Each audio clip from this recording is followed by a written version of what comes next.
Dahil nung unang panahon ng giyera, sila yung ginawang mensahero, no? Naghahatid ng balita kung nasaan yung kaganapan sa giyera at kung anong lokasyon sila at kung ano ang nangyayari sa giyera. Wow! Yun ang ginagawa nilang messenger, naghahatid ng mensahe doon sa kampo nila. Ayan, nilalagyan ng message doon, tapos ikakabit yan sa paan ng kalapate. Kaya talaga napakalaking tulong ng kalapate, mga kalapit. So hanggang ngayon,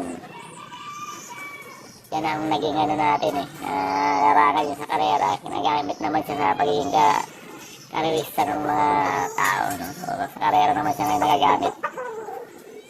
So yan lang ginagawa ng mga kalapit, nalagyan ng mensahe.